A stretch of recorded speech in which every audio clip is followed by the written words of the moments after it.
يا أيها الذين آمنوا إذا نودي للصلاة من يوم الجمعة فاسعوا إلى ذكر الله. الحمد لله نحمده ونستعينه ونستغفره ونؤمن به ونتوكل عليه ونعوذ بالله من شرور أنفسنا ومن سيئات أعمالنا من يهده الله فلا مضل له ومن يضلله فلا هادي له ونشهد أن لا إله إلا الله وحده لا شريك له ونشهد أن سيدنا محمدا عبده ورسوله أرسله بالهدى ودين الحق ليظهره على الدين كله وكفى بالله شهيدا فصلى الله عليه وسلم تسليما كثيرا كثيرا. أما بعد فأعوذ بالله من الشيطان الرجيم. بسم الله الرحمن الرحيم.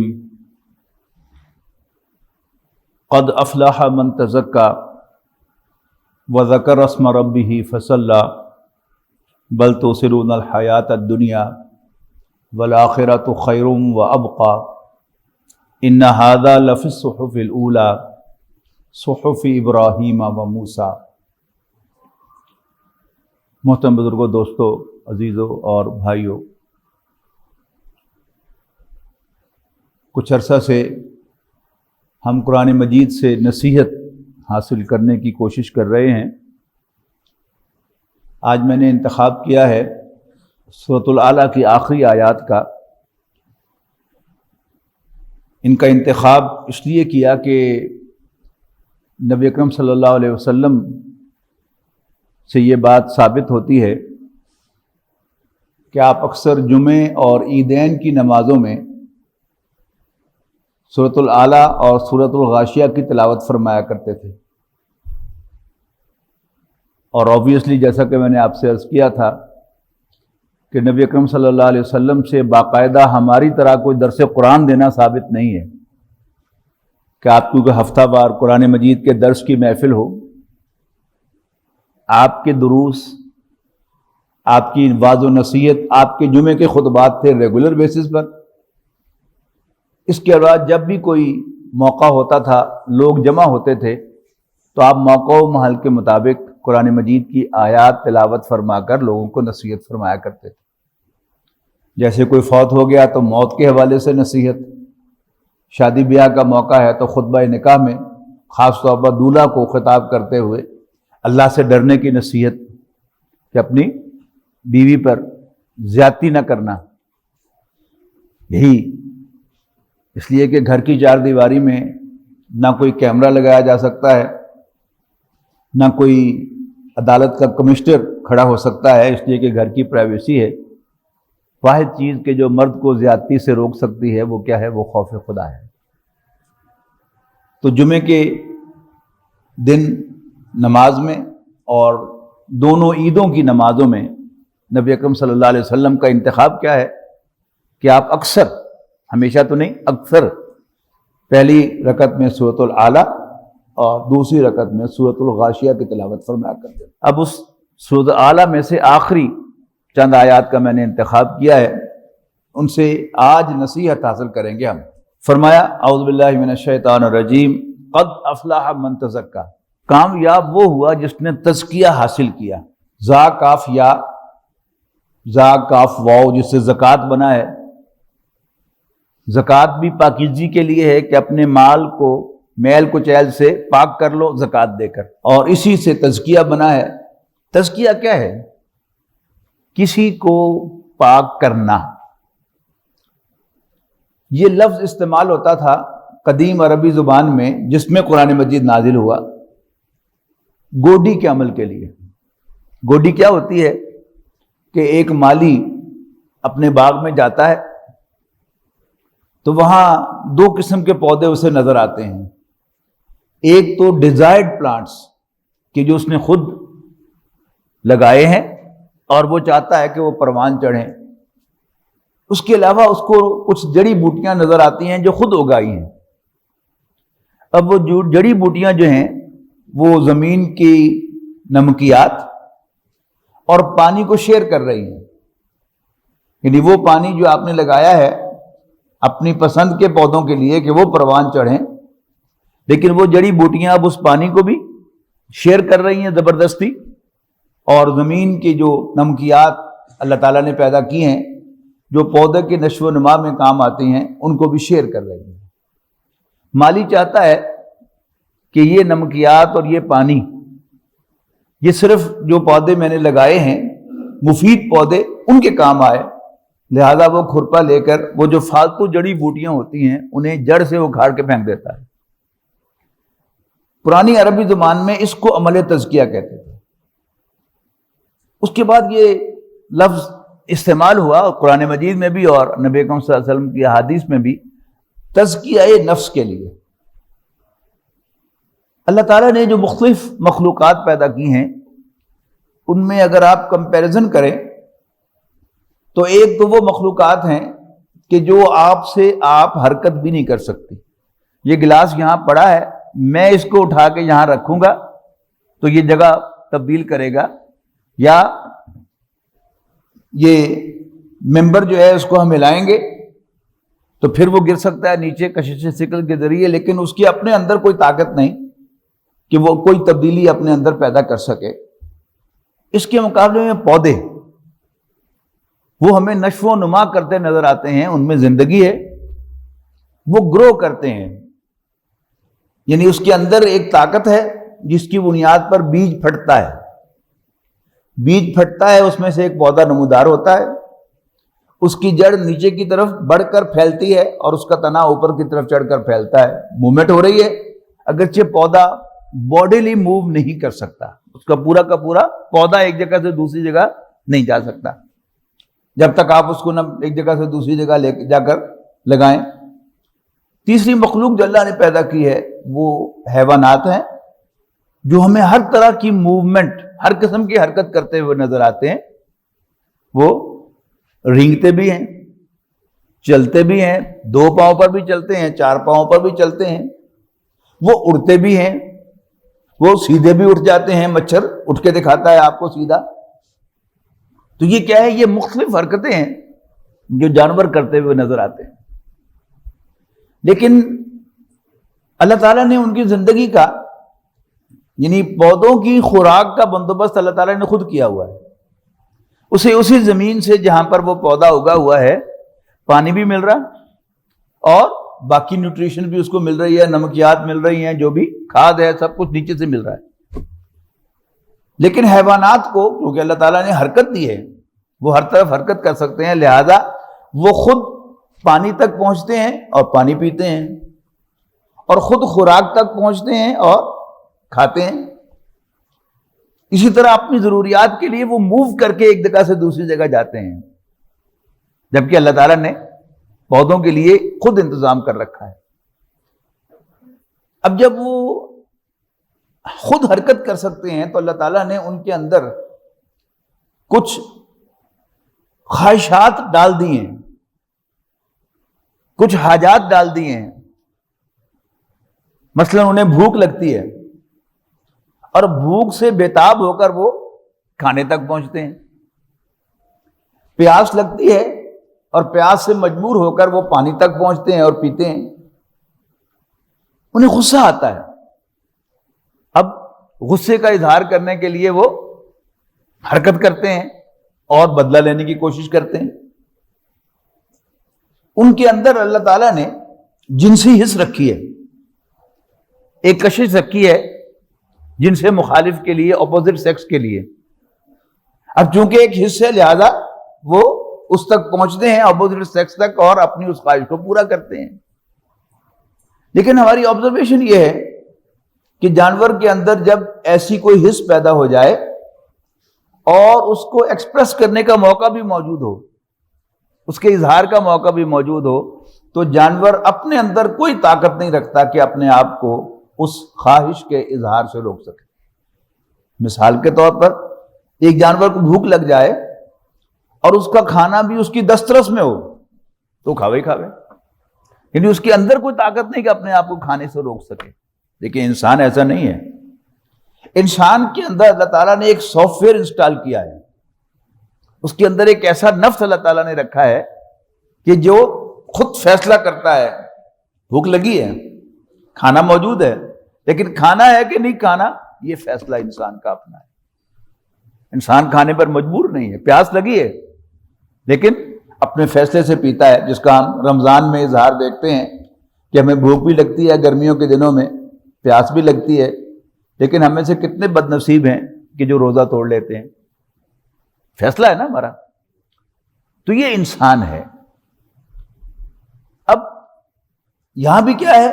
وہی جو بھوک، پیاس، غصہ، پھر اضافی طور پر رشتے، پھر اضافی طور پر انسان کے اندر مال کی خواہش، اولاد سے محبت. یہ وہ چیزیں ہیں کہ جو انسان کو اس رخ پر بڑھنے سے روکتی ہیں جس کے لیے اللہ تعالیٰ نے اسے پیدا کیا ہے. اللہ تعالیٰ نے انسان کو پیدا کیوں کیا ہے؟ اپنی بندگی کے لیے، اپنی عبادت کے لیے، اپنی غلامی کے لیے، کہ یہ انسان اپنی آزاد مرضی سے اللہ تعالیٰ کو اپنا رب تسلیم کر لے اور پھر اپنے آپ کو اس کی بندگی اور اس کی غلامی میں دے دے. یہ ہے انسان کی تخلیق کا مقصد جس کے لیے اللہ تعالیٰ نے اس کو پیدا کیا. لیکن یہ جو دنیا کی کششیں ہیں لبھا دینے والی، انسان کو بالکل گرا دینے والی، وہ خواہشات اللہ تعالیٰ نے انسان کے ساتھ ڈال دی ہیں امتحان لینے کے لیے، جسے سورہ کہف میں فرمایا گیا انا جعلنا ما علی الارض زینۃ لہا لنبلوہم ایہم احسن عملا. یقیناً زمین پر جو کچھ ہے اس کو ہم نے اس پر رہنے والوں کے لیے بہت پرکشش بنا دیا ہے. زینت کہتے ہیں کشش کو. کیوں؟ لنبلوہم، تاکہ ہم انہیں آزمائیں، ایہم احسن عملا، کہ ان میں سے اچھے عمل کرنے والا کون ہے. اور یہ ابھی ذہن منتقل ہوا کہ جمعے کے دن نبی اکرم صلی اللہ علیہ وسلم نے سورۃ کہف کی تلاوت کی خاص طور پر تلقین فرمائی ہے تاکہ یہ میسج ہمیں یاد ہو جائے، یہ نصیحت ہمیں دوبارہ یاد کرا دی جائے، یاد آ جائے کہ اس زمین پر جو کچھ ہے یہ ہماری آزمائش کے لیے ہے، اس کو ایز سچ کھانے کے لیے، ایز سچ اویل کرنے کے لیے نہیں ہے. آزمائش ہے کہ ہم اس پر ریجھتے ہیں یا اللہ تعالیٰ کی بندگی کو سامنے رکھ کر اس کے تحت یہ سب کچھ لے کے آتے ہیں. تو اللہ تعالیٰ نے جو زینت کی چیزیں بنائی ہیں یہ ہمیں ٹیسٹ کرنے کے لیے بنائی ہیں، ہمارا امتحان لینے کے لیے بنائی ہیں. اور پھر سورہ کہف کی آخری رکوع میں اس کا نتیجہ نکالا ہے. قُلْ هَلْ نُنَبِّئُكُم بِالْأَخْسَرِينَ أَعْمَالًا. تو اے نبی کیا ہم آپ کو بتائیں کہ اعمال کے لحاظ سے سب سے زیادہ گھاٹے میں رہنے والے ورسٹ لوزرز کون سے ہیں؟ الذین ضل سعیہم فی الحیات الدنیا، وہ کہ جن کی تمام سعی و جہد، دوڑ دھوپ دنیاوی زندگی میں گم ہو کر رہ گئی، الجھ کر رہ گئی. وہم یحسبون انہم یحسنون صنعا، اور وہ یہ گمان کرتے رہے، وہ یہ سمجھتے رہے کہ بڑا تیر مار رہے ہیں. یہ ہم سب کی تصویر ہے. ہم دنیاوی کامیابیوں، دنیاوی مناصب، مال و دولت، اس کو دیکھ دیکھ کر گن گن کر خوش ہوتے رہتے ہیں کہ واہ دس از این اچیومنٹ. کہا کیا جا رہا ہے کہ ان کی تمام دوڑ دھوپ دنیاوی زندگی میں الجھ کر رہ گئی اور وہ یہ سمجھتے رہے کہ ہم بڑا تیر مار رہے ہیں، بڑا اچیو کر رہے ہیں. اولئک الذین کفروا بآیات ربہم، یہی وہ لوگ ہیں کہ جو اپنے رب کی آیات کا انکار کر رہے ہیں. رب کیا کہہ رہا ہے؟ اب آئیے سورۃ اعلیٰ کی طرف واپس کہ قد افلح من تزکا، یعنی ایک تو ہے تزکیہ کہ مالی جو ہے وہ فالتو جڑی بوٹیوں کو کاٹ کے پھینکتا ہے، یہ تو تزکیہ ہو گیا. تزکا کیا ہے؟ اپنا تزکیہ کرنا، یعنی وہ جو کہا کہ اپنے من میں ڈوب کر پا جا سراغ زندگی. تو اگر میرا نہیں بنتا نہ بن، اپنا تو بن. تو انسان اگر اپنے دل میں جھانکنے کا تجربہ کر لے اور عادت ڈال لے تو پھر انسان کو خود نظر آنا شروع ہو جاتا ہے کہ یہاں یہ بات جو ہے یہ میری وہ جو اوپر کی میری فلائٹ ہے اس میں رکاوٹ بن رہا ہے. یہ چیز جو ہے یہ میرے دل کو ڈارک کر رہی ہے، میرے دل میں جو اللہ کی محبت، اللہ تعالیٰ کے ساتھ تعلق تھا وہ اس حرکت سے کمزور پڑ رہا ہے، لہذا مجھے یہ حرکت چھوڑ دینی چاہیے۔ تو قد افلح من تزکا، اپنے آپ کو پاک صاف کیا، اپنا تزکیہ کیا، وذکر اسم ربہ فصلی، اور اپنے رب کے نام کو یاد کیا۔ ایک ہے اللہ کو یاد کیا، یہ ایک وسیع عمل ہے کہ انسان دل میں بھی اللہ کو یاد کر سکتا ہے، کام کرتے ہوئے چلتے پھرتے بھی انسان اللہ تعالیٰ کو یاد کر رہا ہے۔ لیکن جب یہ کہا جائے کہ وذکر اسم ربہ فصلی، اپنے رب کے نام کو یاد کیا، تو یہ زبان سے باقاعدہ اللہ تعالیٰ کا ذکر کرنا زیادہ اس سے مراد ہوگا۔ فصلی، اور نماز پڑھی۔ اللہ تعالیٰ کو یاد کرنا ویسے تو ہر وقت مطلوب ہے، اٹھتے بیٹھتے چلتے پھرتے ہم اللہ کو یاد رکھیں، اور زبان سے بھی اللہ تعالیٰ کو یاد کرتے رہیں، الحمدللہ، اللہ کا شکر ادا کرنا، سبحان اللہ کہنا۔ جیسے کہا گیا کہ سیڑھیاں چڑھتے ہوئے اللہ اکبر کہو، کہ میں اوپر جا رہا ہوں لیکن اللہ مجھ سے بڑا ہے۔ اترتے ہوئے سبحان اللہ کہو، میں تو نیچے اتر رہا ہوں، اللہ تعالیٰ اس سے پاک ہے کہ وہ اپنے مقام سے نیچے آئے، اس کا مقام بلند ہے۔ تو چلتے پھرتے بسم اللہ الرحمن الرحیم پڑھنا، جب بھی کوئی شیطان کا حملہ محسوس ہو تو اعوذ باللہ پڑھنا، ہر کام کے شروع کرنے سے اچھے کام کے شروع کرنے سے بسم اللہ پڑھنا۔ یہ کیا ہے؟ یہ زبان سے اللہ تعالیٰ کو یاد کرنا ہے۔ نماز کیا ہے؟ یہ فارملی اللہ تعالیٰ کو یاد کرنا ہے۔ اللہ تعالیٰ نے جو یعنی پرسکرائب ذکر ہے اللہ تعالیٰ کا، کہ جس میں اللہ تعالیٰ نے ہمیں پرسکرائب کیا ہے کہ یوں مجھے یاد کیا کرو آن ریگولر بیسس، وہ 5 وقت کی نماز ہے۔ صبح اٹھتے ہی آ جاؤ، میری خدمت میں حاضر ہو جاؤ اور فجر کی نماز ادا کرو، پھر اذکار کر کے پھر اپنے کام میں لگ جاؤ۔ اور یہ بھی ذہن میں رکھیے گا کہ نماز کے بعد کے اذکار جو ہیں، یہ جب میں چھوٹا تھا تو میں دیکھتا تھا کہ اس کو تقریباً فرض سمجھا جاتا تھا، اب اس کو بالکل الٹ ہو گیا ہے۔ اب یوں سمجھا جاتا ہے کہ شاید بالکل ضروری نہیں ہے، سلام پھیرو اور یوں کر کے اٹھ کے چلے جاؤ۔ یہ دونوں ایکسٹریمز ہیں، ان کو نفل ہی سمجھنا چاہیے، سنت ہی سمجھنا چاہیے، لیکن حتی الوسع اس کا اہتمام کرنا چاہیے، اور اسی جگہ بیٹھ کر، حدیث کے الفاظ یہی ہیں کہ اسی جگہ بیٹھ کر آیت الکرسی پڑھنا، اور مغرب اور فجر کی نماز کے بعد ساتھ ہی سورہ حشر کی آخری 3 آیات پڑھنا، پھر 33 دفعہ سبحان اللہ، 33 دفعہ الحمدللہ، 33 دفعہ اللہ اکبر کہنا۔ یہ وہیں بیٹھے بیٹھے اس کا باقاعدہ حکم جو ہے وہ دیا گیا ہے۔ ان اذکار کا بھی ہمیں اہتمام کرنا چاہیے۔ اس کے بعد پھر اپنے کام کاج میں لگ جاؤ۔ یہ جو ہمیں نمازوں کا ٹائم ٹیبل اللہ تعالیٰ نے عطا کیا ہے، اس میں 2 گیپس ہیں بڑے بڑے۔ ایک فجر سے لے کر ظہر تک ایک بڑا گیپ ہے۔ یہ کیا ہے؟ دنیاوی کام کاج کے لیے، معاشی جو بھی ہماری مجبوریاں ہیں ان کے لیے نکلنا، اور اللہ کے رزق کو تلاش کرنا، اللہ کی دین کو تلاش کرنا۔ اور پھر عشاء اور فجر کے درمیان ایک گیپ ہے بڑا، وہ آرام کرنے کے لیے۔ جو کام کاج کرنے والے لوگ ہیں، محنت مزدوری کرنے والے لوگ ہیں، ان کا جسم جو ہے اس میں بہت توڑ پھوڑ ہوتی ہے، لہذا وہ عشاء پڑھنے کے بعد جو ہے وہ طویل آرام کر سکتے ہیں۔ لیکن ہم عام لوگ جو محنت مزدوری نہیں کرتے، صرف دماغی کام کرتے ہیں، یا لکھنے پڑھنے کا کام کرتے ہیں، یا ایڈمنسٹریٹو جاب ہے ہماری، تو ہماری فزیکل لیبر کم ہے، تو لہذا ہماری نیند کی ضرورت جو ہے وہ بھی کم ہے۔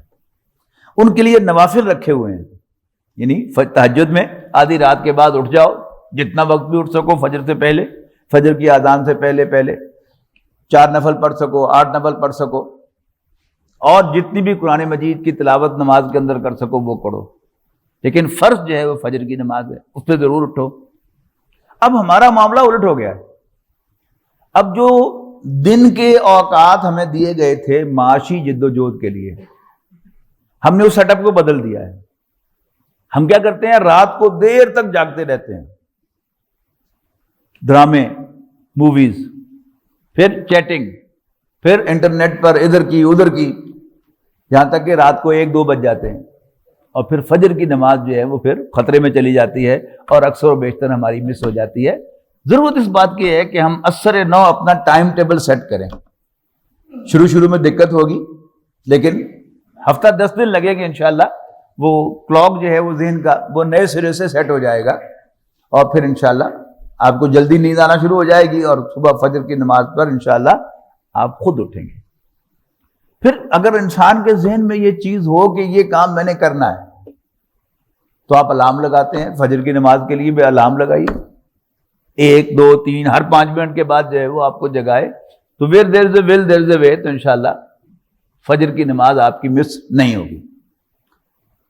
اس کے بعد پھر ظہر کی نماز ہے، پھر زیادہ دیر نہیں، عصر کی نماز ہے، پھر مغرب کی نماز ہے، پھر عشاء کی نماز ہے۔ سردیوں کے دن میں آپ نوٹ کریں کہ یہ نمازیں جو ہیں وہ تابڑ توڑ ہیں، یعنی تقریباً 1:30 بجے آپ نے ظہر کی نماز پڑھی، اور 3:45 بجے عصر کی جماعت ہو جائے گی، اور پھر 5:05 پر سورج غروب ہو جائے گا، مغرب کی نماز ہو جائے گی، اور پھر اس کے بعد 1.5 گھنٹے کے بعد عشاء کا ٹائم ہو جائے گا۔ یعنی مغربی ممالک میں جہاں سردیوں میں دن بہت چھوٹا اور گرمیوں میں دن بہت بڑا ہوتا ہے، وہاں تو سردیوں کے دنوں میں بس ایسا ہی ہے کہ ایک نماز پڑھ کے آئے، پھر گھر پہنچے، پھر دوسری نماز کے لیے، تیسری نماز کے لیے، کہ 7:15 بجے ظہر کی نماز ہے تو 2:30 بجے عصر کی نماز ہے، اور 3:45 بجے مغرب کی نماز، اور عشاء کی نماز تو پھر وہ کیونکہ وقت بہت ہوتا ہے وہ اس کو مساجد میں لیٹ رکھا جاتا ہے 7 ساڑھے 7 بجے، ورنہ وقت جو ہے وہ تو اس کا 5 بجے شروع ہو جاتا ہے۔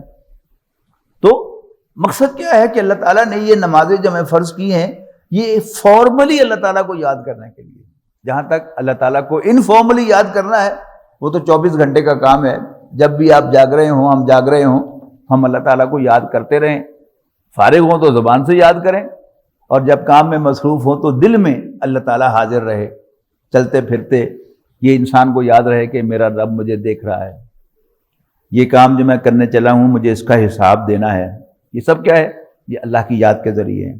تو قد افلح من تزکا وذکر اسم ربہ فصلی، کہ جس نے اپنے رب کے نام کو یاد کیا پھر نماز پڑھی، بل تؤثرون الحیات الدنیا، لیکن تم دنیاوی زندگی کو ترجیح دیتے۔ آثرا یوسرو، ایثار عام اردو میں استعمال کرتے ہیں۔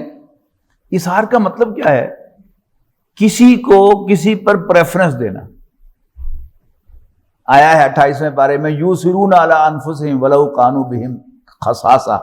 انصار کی تعریف کی گئی ہے، انصار مدینہ کی، کہ وہ اپنے اوپر دوسروں کو ترجیح دیتے ہیں خواہ خود انہیں تنگی ہو۔ یہی کیا نا، مہاجرین کو انہوں نے ویلکم کیا، نبی اکرم صلی اللہ علیہ وسلم نے ایک مہاجر کو ایک انصاری کا بھائی بنا دیا، اس نے واقعتاً بھائی بن کے دکھایا۔ اس نے یہ نہیں سوچا کہ وہ یہ کیا میرے پر بوجھ آ گیا، میں تو خوب تنگ دست ہوں، اس نے ذمہ داری لے لی پوری اس کی۔ یوسرون علی انفسہم، وہ اپنے اوپر ترجیح دیتے ہیں دوسروں کو، ولو کانوا بہم خصاصہ، خواہ خود انہیں مالی اعتبار سے کتنی ہی تنگی ہو۔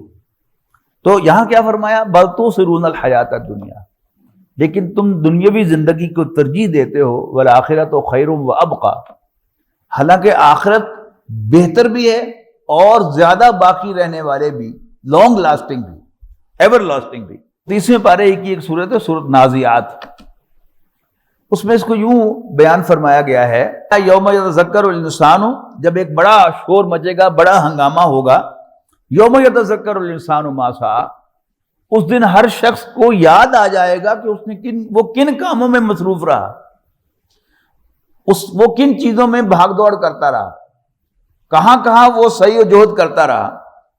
وبرزت الجحیم لمن یری، اور جہنم نکال کر سامنے رکھ دی جائے گی دیکھنے والوں کے لیے۔ اس دن اس کو یاد آئے گا نا یہ کہ یہ کیا کرتا رہا میں، کام کی چیزیں تو یہ تھی جنہیں میں نے چھوڑ دیا۔ اس کے بعد فرمایا فاما من طغی، تو جس کسی نے سرکشی کی۔ اب سرکشی کا ثبوت کیا ہے؟ وآثر الحیات الدنیا، اور اس نے دنیاوی زندگی کو ترجیح دی۔ سرکشی کس کے سامنے؟ اللہ تعالیٰ کے سامنے۔ ہم یہ سمجھتے ہیں کہ شاید کوئی اکڑ کر بات کی جائے تو وہی سرکشی ہے۔ یہاں سرکشی کی ڈیفینیشن کیا کی جا رہی ہے؟ فَأَمَّا مَنْ طَغَىٰ وَآثَرَ الْحَيَاةَ الدُّنْيَا، جس نے سرکشی کی اور دنیاوی زندگی کو ترجیح دی، جبکہ اللہ تعالیٰ کہہ رہا ہے کہ آخرت بہتر ہے، لیکن ہماری ترجیح دنیا ہے، تو یہ کیا ہے؟ یہ سرکشی ہے۔ فَإِنَّ الْجَحِيمَ هِيَ الْمَأْوَىٰ، تو جہنم اس کا ٹھکانہ ہوگی۔ اللہ تعالیٰ ہمیں محفوظ رکھے۔ وَأَمَّا مَنْ خَافَ مَقَامَ رَبِّهِ، ہاں جو اپنے رب کے سامنے کھڑا ہونے سے ڈر گیا، وَنَهَى النَّفْسَ عَنِ الْهَوَىٰ، اور اس نے اپنے آپ کو خواہشات کے پورا کرنے سے روک لیا، اپنے آپ کو لگام دے دی، فَإِنَّ الْجَنَّةَ هِيَ الْمَأْوَىٰ، تو جنت اس کا ٹھکانہ ہوگی۔ اللہ تعالیٰ ہمیں ان لوگوں میں شامل فرمائے۔ تو فرمایا کہ قد افلح من تزکا وذکر اسم ربہ فصلی بل تؤثرون الحیاۃ الدنیا والآخرۃ خیر وابقی۔ دیکھیے دنیاوی معاملات میں ہم ہمیشہ زیادہ فائدے والی چیز کو اختیار کرتے ہیں اور کم فائدے والی کو چھوڑتے ہیں۔ یعنی پہلی کیا ہوتی ہے ہماری ترجیح کہ نقصان والی چیز کو چھوڑتے ہیں اور فائدے والی چیز کو لیتے ہیں۔ پھر فائدے والی چیزوں میں سے ہم پھر پک اینڈ چوز کرتے ہیں کہ جو زیادہ فائدے والی ہے اس کو لیتے ہیں اور کم فائدے والی کو چھوڑتے ہیں۔ لیکن دنیا اور آخرت کے بارے میں کے معاملے میں ہم بالکل اندھے ہو جاتے ہیں، ہم اپنے اصول کو چھوڑ دیتے ہیں۔ دنیا جو ہے فائدہ مند ہے، لیکن آخرت کے مقابلے میں اس کی کوئی حیثیت نہیں۔ لیکن جو دوسری طرف دنیا میں جب ہم زیادہ الجھ جاتے ہیں تو پھر یہ ہمارے لیے ہلاکت کا باعث بن جاتی ہے۔ تو فَأَمَّا مَنْ طَغَىٰ وَآثَرَ الْحَيَاةَ الدُّنْيَا، تو جس نے سرکشی کی اور دنیاوی زندگی کو ترجیح دی، اس کا ٹھکانہ تو جہنم بتا دیا۔ یہاں کیا کہا؟ وَالْآخِرَةُ خَيْرٌ وَأَبْقَىٰ، آخرت بہتر بھی ہے اور باقی رہنے والی بھی۔ إِنَّ هَٰذَا لَفِي الصُّحُفِ الْأُولَىٰ، یقیناً یہی بات پچھلے صحیفوں میں بھی آئی ہے۔ یعنی پچھلی امتوں میں جو ہدایت اللہ تعالیٰ نے عطا فرمائی اس میں تفصیلی احکامات میں کہیں کے فرق ہیں، لیکن جو بیسک ڈائریکشن ہے وہ سیم ہے۔ بنیادی ہدایت حضرت آدم علیہ السلام سے لے کر نبی اکرم صلی اللہ علیہ وسلم پر نازل ہونے والی وحی کے اندر ایک ہی ہے، وہ یہی ہے کہ بل تؤثرون الحیاۃ الدنیا والآخرۃ خیر وابقی، لیکن تم دنیاوی زندگی کو ترجیح دیتے ہو، حالانکہ آخرت بہتر بھی ہے، خوب تر بھی ہے اور زیادہ باقی رہنے والی بھی۔ ان ھذا لفی الصحف الاولى، یقیناً یہی بات پچھلے صحیفوں میں بھی تھی، صحف ابراہیم و موسیٰ، یعنی ابراہیم اور موسیٰ کے صحیفوں میں یہ بات جو آئی ہے کہ نصیحت، اللہ تعالیٰ کہتا ہے کہ تم نصیحت لو، اور نبی اکرم صلی اللہ علیہ وسلم نصیحت فرمایا کرتے تھے جمعے کے خطبات میں بھی، نمازوں کے اندر بھی، اور مختلف مواقع پر جب بھی آپ کو موقع ملتا تھا۔ یہ نصیحت جو ہے یہ لینے کا وقت یہ ہے۔ اس کا بڑا خوبصورت نقشہ سورت فجر کے اندر آیا ہے، جس کا مطالعہ ہم کر چکے ہیں، یہاں پر آپ کو یاد ہوگا کہ وہاں پر یہ فرمایا گیا کہ یہ اس سے اگلی صورت ہی ہے، سورت اعلیٰ کے بعد سورہ غاشیہ اور اس کے بعد سورہ فجر ہے۔ وہاں فرمایا گیا کہ کلا اذا دکت الارض دکن دکا، نہیں، جب زمین کوٹ کوٹ کر برابر کر دی جائے گی، پدری کر دی جائے گی، وجاء ربک والملک صفا صفا، اور تیرا رب اور فرشتے قطار اندر قطار آن کھڑے ہوں گے۔ اب کیا منظر ہے یہ اس وقت ہی جا کر پتہ چلے گا جو ان الفاظ میں بیان ہوا ہے، وجیء یومئذ بجہنم، اور اس دن جہنم کو بھی لا کے سامنے رکھ دیا جائے گا۔ وہی بات جو ابھی ہم نے پڑھی نا کہ جہنم لا کے سامنے رکھ دی جائے گی اس کے لیے جو دیکھے، لمن یرا، یہاں اس کے لیے الفاظ کیا ہیں؟ وجیء یومئذ بجہنم، اس دن جہنم لائی جائے گی، یومئذ یتذکر الانسان وانیٰ لہ الذکریٰ، اس دن انسان کو نصیحت آئے گی، یومئذ یتذکر الانسان، اس دن انسان کو نصیحت آئے گی، اس کو یاد آئے گا وَأَنَّىٰ لَهُ الذِّكْرَىٰ. لیکن اب نصیحت کس کام کی؟ نصیحت حاصل کرنے کا وقت یہ زندگی ہے. موت سے پہلے پہلے نصیحت حاصل کریں. اور ماضی میں ہم نے کیسی زندگی گزاری ہے، کتنی نافرمانیاں کی ہیں، کتنی بغاوتیں کی ہیں، ان سب کو بھول جاؤ. اب نصیحت لے لو، اس لیے کہ مرنے کا کوئی معلوم نہیں کب آئے، موت کب آ جائے. یہ شاید میرے سرہانے کھڑے ہوں حضرت اسرائیل علیہ السلام، کچھ معلوم نہیں. ہم سب کو معلوم نہیں ہے کہ ہم اٹھ کے گھر جائیں گے. ہمیں یہ بھی معلوم نہیں ہے کہ ہم جمعے کی نماز ادا کریں گے، اور یہ ہمارے سامنے ہوتا ہے. یعنی ایسے ایسے مواقع پر موت آتی ہے کہ جب بالکل انسان کو پتہ بھی نہیں ہوتا کہ موت آنے والی ہے. ایسے مواقع پر آتی ہے کہ جیسے موقعوں کے لیے ہم ہرگز تیار نہیں ہوتے، لیکن موت آ جاتی ہے. کسی کو سفر میں آ جاتی ہے، کسی کو چلتے ہوئے آ جاتی ہے، کسی کو سوئے ہوئے آ جاتی ہے، کسی کو اٹھتے بیٹھتے آ جاتی ہے، کوئی ٹریفک کا حادثہ پیش آ جاتا ہے اور آنن فانن موت آ جاتی ہے. کتنے ہی لوگ جو ہیں وہ پوری فیملی ریکریشن کے لیے جا رہی ہے، راستے میں ایکسیڈنٹ ہوتا ہے، پوری کی پوری فیملی اس دنیا سے چلی جاتی ہے. دوست جو ہیں خوشی خوشی جا رہے ہوتے ہیں، لیکن موت آ جاتی ہے. کوئی جانے سے انکار نہیں کر سکتا. ابھی پچھلی ہفتے یہ فیصل آباد سے 4 دوست گئے گاڑی پر، اور مانسارا کے قریب ٹنل کے اندر حادثہ پیش آ گیا، انتقال ہو گیا 307 دوستوں کا. تو کب آ جائے موت یہ کچھ معلوم نہیں ہے. لیکن اس سے پہلے پہلے یہ نصیحت کا وقت ہے کہ ہم نصیحت لے لیں. جب آ جائے گی تو پھر نصیحت لینے کا کوئی وقت نہیں.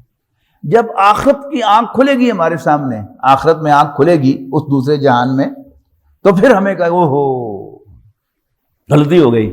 لیکن اس وقت یہ پچھتاوا کسی کام کا نہیں. وَأَنَّىٰ لَهُ الذِّكْرَىٰ. اب کس کام کی نصیحت؟ یہ وقت ہے ہمارے لیے نصیحت حاصل کرنے کا. یہ وقت ہے ہمارے لیے اپنے لچھن درست کرنے کا، اپنی زندگی کا رخ بدلنے کا. اور یہ لمحات ہی ہوتے ہیں. آپ سب لوگ جو یہاں بیٹھے ہیں اللہ کے فضل و کرم سے دین کی طرف ایک رجحان رکھتے ہیں. آپ جائزہ لیں کہ ایک کوئی مومنٹ تھا جس نے آپ کو بدل دیا. ایک وقت تھا کہ آپ نماز نہیں پڑھتے تھے، میں بھی نماز نہیں پڑھتا تھا. اللہ تعالیٰ نے کوئی چھوٹا سا ایونٹ ایسا بنایا کہ جس کی وجہ سے میں نماز پڑھنے لگا.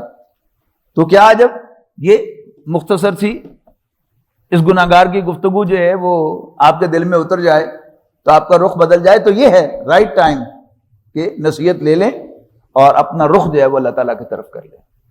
رخ اللہ تعالیٰ کی طرف ہو جائے گا، ہم اللہ تعالیٰ کی بندگی کے اندر آ جائیں گے. غلطیاں کوتاہیاں خامیاں رہیں گی، اس کے لیے اللہ تعالیٰ نے توبہ کا دروازہ کھلا رکھا ہوا ہے. لیکن ہمارا رخ درست ہو جانا چاہیے. ہمیں قرآن مجید کی آیات سے، نبی اکرم صلی اللہ علیہ وسلم کے فرمودات سے نصیحت حاصل کرتے رہنا چاہیے. اللہ تعالیٰ سے دعا ہے کہ اللہ تعالیٰ قرآن مجید کو ہمارے لیے نصیحت بنائے. آخر دعوانا ان الحمدللہ رب العالمین.